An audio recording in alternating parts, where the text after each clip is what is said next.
Basta kalagay dyan. Basta rin megabit.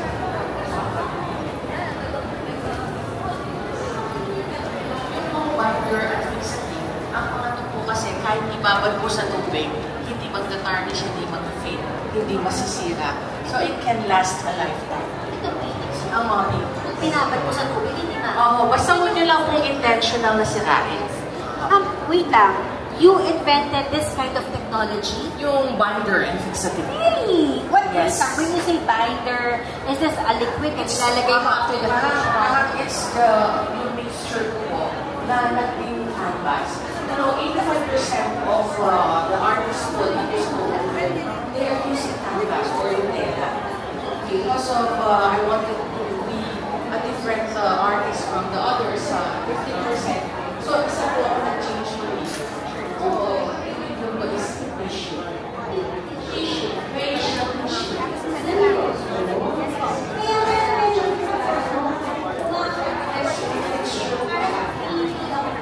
Ang maganda pa po niya, bukas for my 8 feet, my own style. At saka, pwede po ako mag-work. So happy that my daughter can do it, but sadly she passed away. And she's also a fine art student. But for me, if you ask me, I'm a registered nurse by profession. Registered nurse by profession, But I'm a full-time visual artist na po ngayon. my vocation and passion. Ang kwento po kasi niya is I was working in Saudi Arabia during the time na nandun ako. I had cancer. Okay, And during that time na may cancer ako, yung nakapahinga po ako sa flat. Gusto nila, dun muna ako, nainip po ako. Okay. Kaya habang nainip ako, nag-paint ako, lahat po kasi libre, yung pati bulak, pati vitamins, pati tissue. Okay. So, tumambak yung tissue, napagdiskitahan ko ang tissue. Oo, napagdiskitahan mo at doon nagsimula ang passion niya. That was 15 years ago. 15 years ago lang yun. Apo. Pero you sounded like you've been doing this for a lifetime. Kasi when I was young po, talagang I'm already doing paintings, like That's why. Okay. Ano klaseng paintings ang ginagawa mo? Ano po kasi mga simple paintings lang, kahit nasa mga watercolor lang. It doesn't burn in the blood? Hindi naman po. Siguro po, ayoko, kasi yung mga kamag-anak ko nga pala, Repeat again. yung po, my brother po kasi is an architect also. That's why. Oo, with all this artistry. Sabi nga nila, kasi po, one time I was training somebody to help me, binigyan mo siya ng something na mukhang Arabo, binigyan sa akin mukha ng Chinese. Kaya nakakatuwa rin po. I need somebody na skilled talaga. But nowadays, since I still have one daughter who's taking up nursing, but she knows how to do it na. But konting training pa po kasi, especially para sa mga portraits, yung mga gusto magpagawa ng portraits, ako pa rin yung... Kayo pa rin ang kinakausap or kasi kinukuha? sa portraits, mahirap po kasi pag medyo hindi ka mukha, mahirapan tayo, hindi nila magugustuhan. I am 95 to 99% accurate po sa paggawa ng portrait. Galing-galing naman. It's an honor. For example, no, ma'am. Oo nga, di ba? Hindi naman kailangan maggawa ng portrait. Nakamali po ang portrait. So, I can do anything. Landscape, flora, fauna. Ano po yung matagal na time na paggawa niyo po ng isang project? Sir, ang ganda yung pagkakot, sir. I've been doing it for more than Galing Davao, almost 6 months pa nga eh. Stella, Kasi pagaling minsan yan, sa sir. good din. Yes, totoo yan. Good din. Pero nung nasanay po ako, umabot na ngayon 2 weeks na lang. Tapos, Medyo nakakapakapagod na. yung maliliit, days na lang. Oo. Yung mga maliliit na yung mga ganyan. Yan po, mga set. Pwede po tayo maggawa ng set. So, my sizes po is 5 by 7 inches hanggang 4 by 8 feet. Parang mural na po yung iba. Pwede nyo naman sa akin yung pagiging ganito. Kasi it's very interesting naman. Ano ito? Bukod sa you've invented this, nag-share nyo rin po ba itong technology na ito sa mga kapwa yung mga painters? Actually po, I'm a member of Dapat Kapampangan and Family Food Artist pala dito sa Pampanga. And I'm proud po na dito sa out of 301 exhibitors who were one from Pampanga. Ba? Si Ma'am na yung taga Pampanga? Proud of Pampanga. Proud na proud. Happy birthday of Pampanga. Salamat. Oo. Kwento rin namin sa amin ito. How do you come up with this? Yan po, especially this one. Okay. This is a original design of my late daughter. She made it in oil canvas. Canvas oil siya, no? Ngayon po, I developed mine na maging tissue. And the title of this painting is Sophistication. It is a woman who's about to dance. Nakakalikod po yan. A woman who's about to dance. Yes, my daughter's dance. So pretty. And then naman pala ako dito sa my brother's little man. It so happened, pwede kayong paggawa ng mga collection. Oo.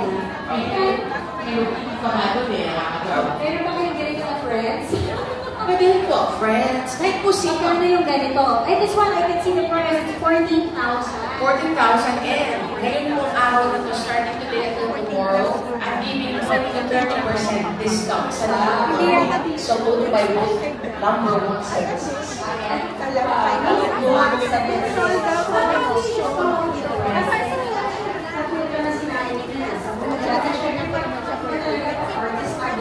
Yung legit talaga.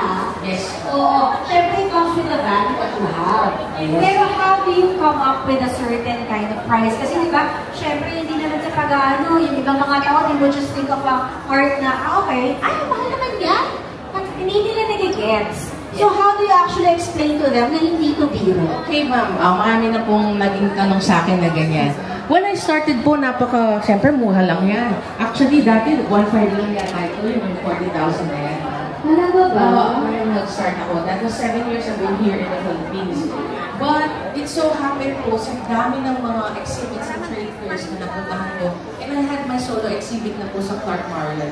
And I'm being invited to have a solo exhibit. Manila Hotel po soon. Wow! Luck, sana. Nakakatawa yung And nag-come up po tayo sa mga prizes kasi the more na tumatagal siya, lalo siya nagiging mahal. Tapos, ano po siya, tinatanong nila sa akin, paano pa nag-price na ito? Sa difficulty at saka sa size. Okay, sa difficulty ng paggawa. Kasi po, iba po ang price ng portrait sa isang abstract lang. Meron ba kayong naging super VIP na client na nagpa-request ng certain Pwede access naman kayo?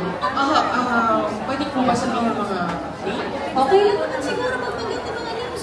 Okay po, Ay, selfie date na! Got it now, huh? Secretary, project secretary. Ayun po, actually, I'm training you sa Ano po may halo po na dating Init po ang may sir.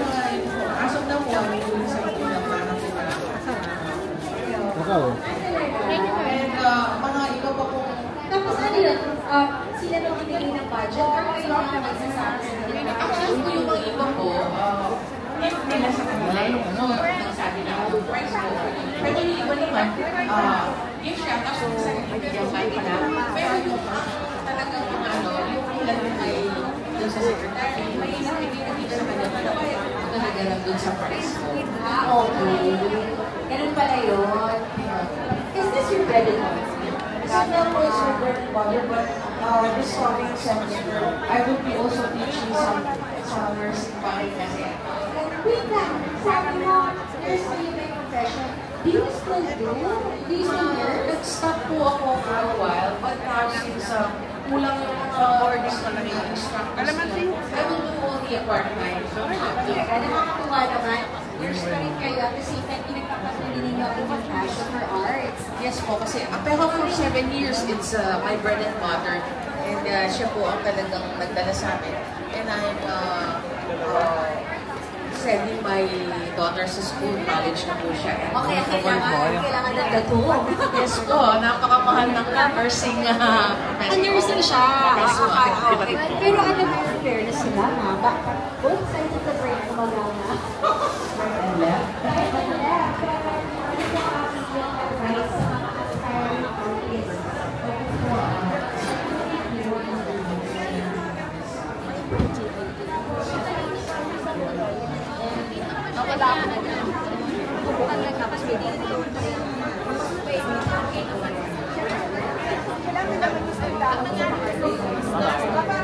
Nakita ko si Baby yung